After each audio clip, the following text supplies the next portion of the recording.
My Love of Life Energy is a podcast created by Anna Scott. Anna knows that every human being sees life uniquely. In this podcast, she will talk to people and learn from them. These conversations are to shine the brilliance of each human being she speaks to. Join her. After each exploration, you will expand on your insights and see truth and beauty. Good morning and good afternoon. Welcome to my podcast, My Love of Life Energy. And I'm continuing this special conversation with Molly, my partner of Exquisite Being. Welcome, Molly. Hi, Anna. Thank you. It's beautiful to be here as usual. We're going to continue our conversation about gene keys. And today we're going to explore the 13th gene key. And we thought it was appropriate because we're going to launch a monthly meeting the third Thursday in which we'll come together in stillness and quiet and explore a gene key. So we're going to give you a little taste of what that's like with us. Here we go. It's a big one. It's 13th. It is. You have it twice in your profile. I do. I have it in my EQ and my SQ, which is the emotional quotient, and the spiritual quotient, which is the heart in my experience of that. Yeah, from a little technical, the SQ, the heart is gets developed between 0 and 7 years old, and then from 7 to 14, the EQ, the emotional, how we deal with the pain of life. The pain that we experience. And maybe the joy. Yeah. and perhaps the empathy. So the 13th gene key has the shadow, the gift, and the city. The shadow is discord, correct? Yes, discord. And what have you seen about discord? Wow, it's a word that kind of hits me. Of course, it feels like discord, which feels like just an offness of alignment, like just the coherence kind of feels misaligned. So there's something about conflict with self or conflict with other, that the conflict with self could just be where I'm maybe not listening to myself and to my heart. And perhaps discord is also with another the same. So that's as far as I've moved into it in this moment. But it's got some fear in it. Like I get scared I don't enjoy being in discord, it's uncomfortable. I hadn't thought about this for a long time about discord. I had a client who loved sound. I think he was at a male choir. And he talked about trains, the sound of trains being that loud, that horn, the blare. But the discord, but if you listen closely enough, you can find the beauty in it. The harmony. The what did you say? You could find the beauty in the sound, the beauty in the discord. But it was a perception. And also the word chord, as far as a chord in music. Oh, that's interesting. So when you're, sort of this. Is it our perception? Is it how we listen, or where we're listening from? I feel that's true. I mean, there's such like a beautiful, like kind of thin veil between discord and the gift, which is discernment. But it's like, where am I listening from? I mean, if there's inquiry into an experience of a frequency, like the curiosity, like, what is this? Oh, it's discord. I feel out of alignment with something, and then the inquiry into it allows for that kind of opening. It's interesting. This morning, before we were on this call, I was listening to somebody. And when we started to meditate, I started to, when we were meditating, I started to sob, and I could feel all the noise in my head. Mm-hmm.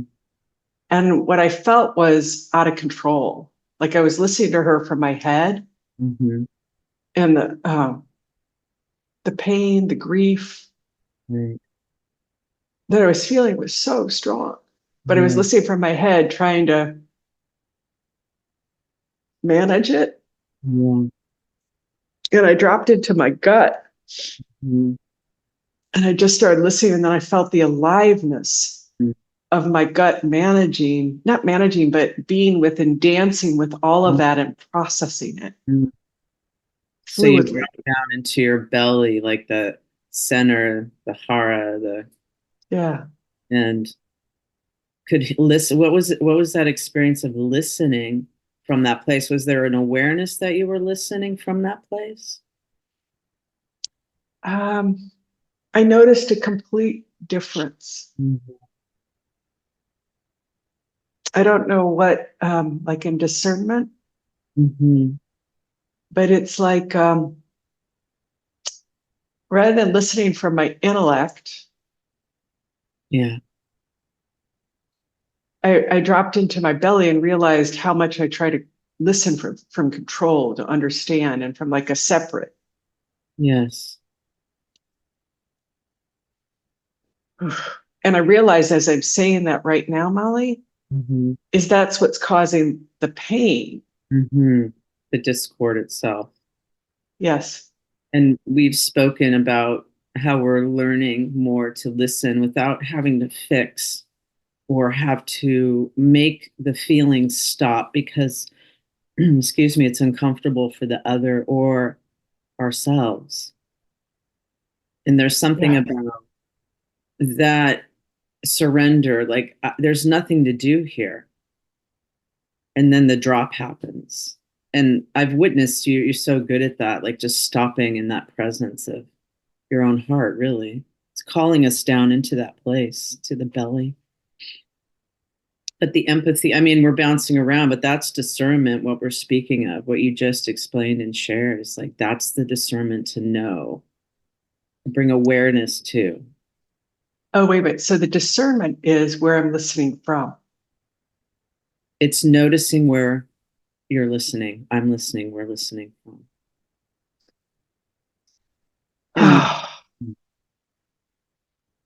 And mhm. I And can, when you then, say that, Molly, I can feel when I listen, when I go into my belly, mhm. is I feel so much space Mm-hmm. and openness. Openness, yeah. I So feel the, the relaxation, like I could relax there and be receptive, really. say more about that. Well, just there's a receptivity, like open belly, like open. People talk about open heart, which is activated as well, I feel, but it's something about that space itself. It's like the void, it's like the womb, it's like that place of stillness in a deeper place of stillness, you know. And something that I think Richard said in the 13th contemplation of his, he said, listening wholly to the pain, it deepens the ability to hear love.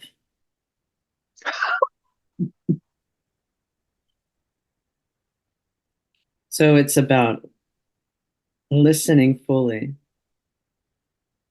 to ourselves, listening, and then going to the deepest part of that. Oh my God, that is such a beautiful line.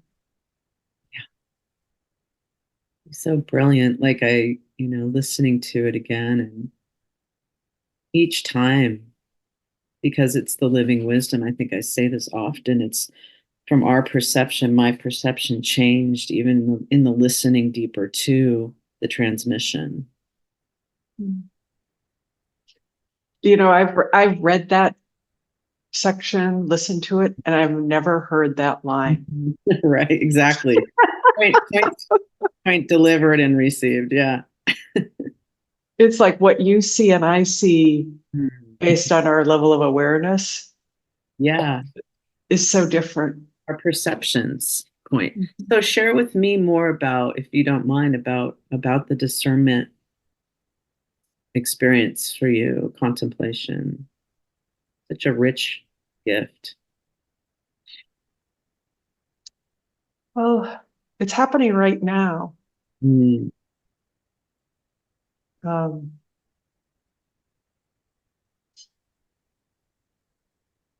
mm, I'm discerning where I'm listening from, mhm.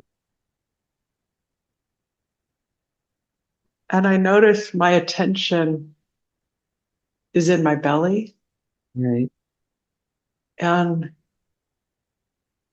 so I feel a softness, Mm, the receptivity. mhm.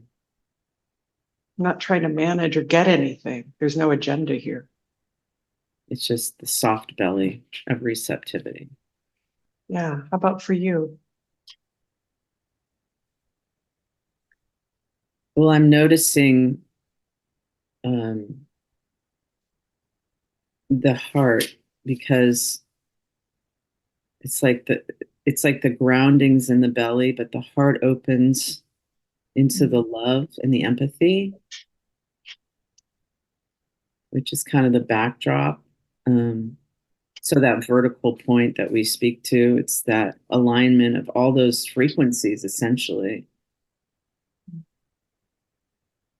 And I just saw that, like, the mind could be the shadow, and the belly could be the city, or the belly could be the gift, and the heart could Oh, be the city. oh, I love that. And, like, um, orient them But frequency. then what's so beautiful is I just felt it is that um, how Richard always talks that there's a gift in the shadow. Mm-hmm. Right. So, It's ooh, you did the drop. yeah, That's so cool. Yeah. I just saw like that roller coaster drop ride. yeah. That moment where you just drop. I've never done that. It would terrify me. I would never come back, probably. But that's rather than Mm, staying in and trying to fix the shadow. yeah. Um, like I was grabbed. I was Yeah. late to this call. Hmm. There was a lot of emotion in it, the Hmm. conversation. Right. Rather than just trying to fix it, I became aware of what was going on. Right. It's like the activating that wisdom. Mhm. It's beautiful. And there's another part that I was just finishing up listening to the book before we jumped on, because I wanted to do like a really good job of this conversation. Going to the A. But yeah, I wanted the A. But one of the things that I heard was empathy is the sense organ of humanity, Mm. and how sympathy, they speak of sympathy as feeling with someone. So you can have, I believe you can have sympathy, obviously, in the even in the shadow, there's some, and there could be some in the gift. But when you get to empathy, which is like in the heart, it means to be inside the other person. Mm. So the unity, that's when the unity from the one to, I mean, from the two to the one. Mm. And we feel as, so it's like, it's the unity consciousness.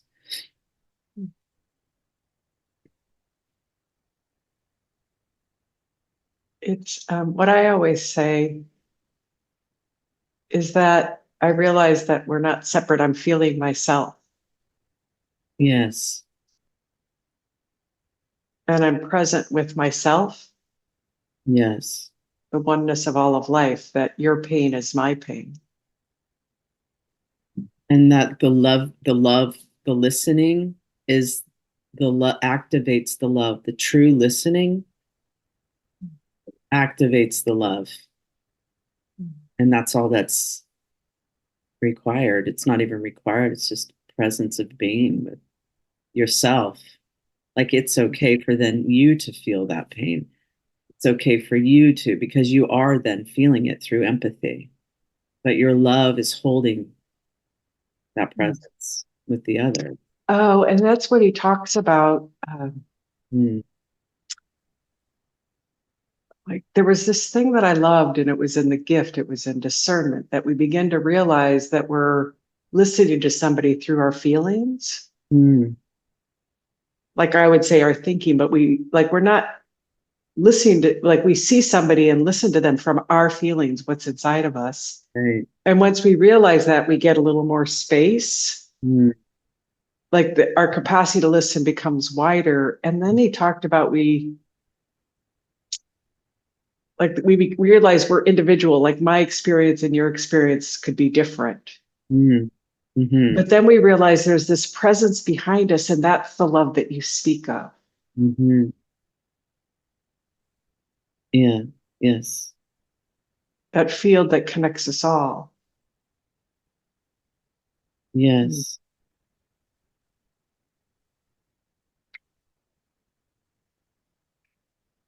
Mm. Yeah. Yeah. There's a, like that still place, the still point that we speak of, which is also what I'm noticing is also that backdrop. Like I think it's somewhere within me, which it is, but in my consciousness, as it expands, it's like the stillness embraces the whole of this experience. And in my meditation this morning, can I share real quick? Because Yeah, please. I did it was a beautiful deep dive into the deeper I guess it's an Eckhart Tolle term, but so I was going in and in and in, and I got to this point where I'm like, why it just ends at the void, at the mystery, at nothing. Like, why does it end there? Why is that all that anybody's ever found? I'm like, how uncreative is that? Like a universe that would just create nothingness and void. And then I just stopped and I sat in that space where it felt like I started to feel like I was actually in a womb, but it wasn't a human womb. It was the mother, the great feminine divine. And I felt myself as a child, in essence of that creation. It's really vulnerable to speak to this, but it's that's where it's just listening and it's loving, and that's it. And that to me, it's like the inquiry is like, is this all there is? Then why am I? You know? And then it came into this feeling of that unconditional love, but I had to listen. As I'm listening to you, I'm feeling. Mm.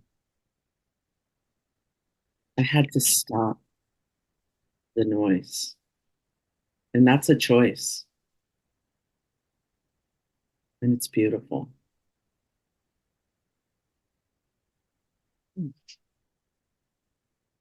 So that was dropping into the belly, I guess, into the heart.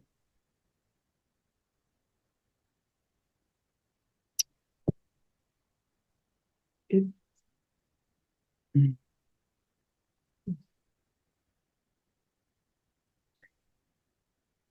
Yeah. I just feel the love. Mm-hmm.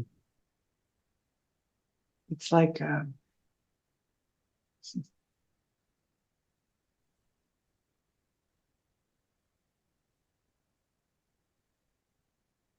don't have words. I guess there aren't any words when we listen. Maybe listening, listening is engaging. It's active in that way. That's just, it has a motion. It has an interaction, like a dance. I finally understand what he said. Richard said that the universe is listening. Mm. Like I just hear that life, that's what life is listening. Like it's like what I'm doing all the time. Mm. We are live. Yes. And life is listening to itself. Oh, this is where he talks about, I just saw it. Mm. Give me a second to figure this one out. Mhm. It's like he talks about the discord is that it's how we listen to our past Mm. Mm. and the perception that we have about it.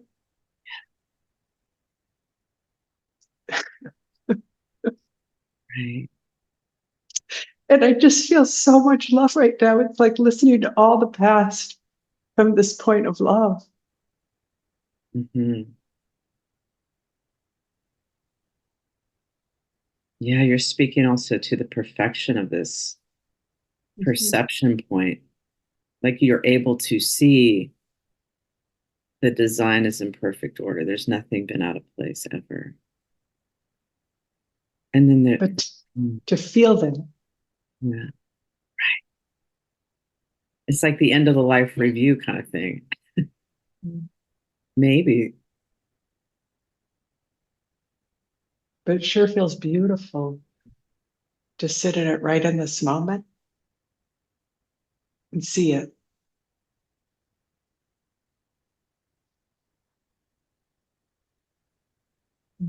I see like as my eyes have been closed, I see there's a different experience right now that I'm having, and that is that I see within more light. Whereas void to me has a very there's darkness. It's not like scary dark, it's just black. And it seems this feeling of like waking up into the listening has a lot of light in it. Really beautiful. There's like a purity to it. Oh, you mean your evolution? Yeah, my evolution and my life's work. Yeah.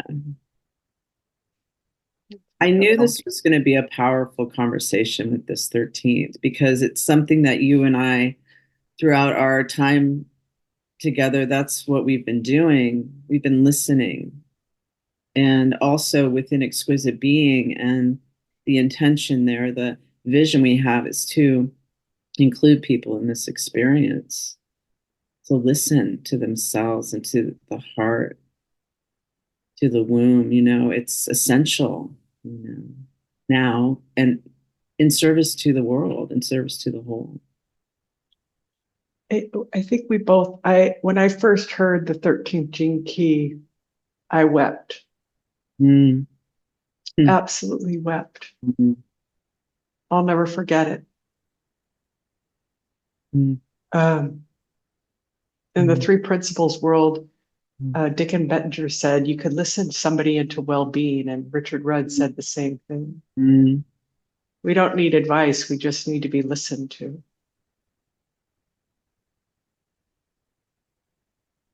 Right. We just need to be loved.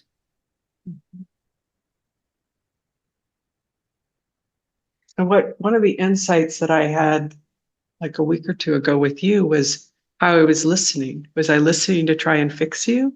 Mm-hmm. Right. Or was I just listening to you from this neutral place? And I Right. never clearly saw that. Like intellectually I saw it, Mm-hmm. but I had never felt it. And then I realized I could listen to myself from this place too. Mm-hmm. Like where was I listening to myself? And that's what we're wanting to offer people. Like now I can actually show people because it's real for me. Before it was a concept. Right. You've embodied and experienced it in a different way. Right. So that's why we have created the third Thursday of the month to it's to get away from the noise and come into the still point and listen to yourself and explore with us. And there's something about with the other, to be in company with others in a collective in contemplation is a very powerful vibratory ripple too. Like we're seeing at all different points from the heart, from the mind, we're from the belly, we're sharing from all the frequencies in order to support each other in unity and empathy. How beautiful. Yeah. This is still my favorite thing to do in life, is to sit with you, Mm. get still and explore this, because I feel the love in me grow. Like Yeah. what's available. Yes. It's such a blessing. I'm so grateful to have this space too, and these beautiful conversations. Oh, thank you. Thank you. And I hope who's ever listening, if you're interested, please reach out to us. We'd love to have you join us. It's the third Thursday of the month. We're putting information out there for an hour, 8 to 9 a.m. Pacific, over Zoom. So thank you.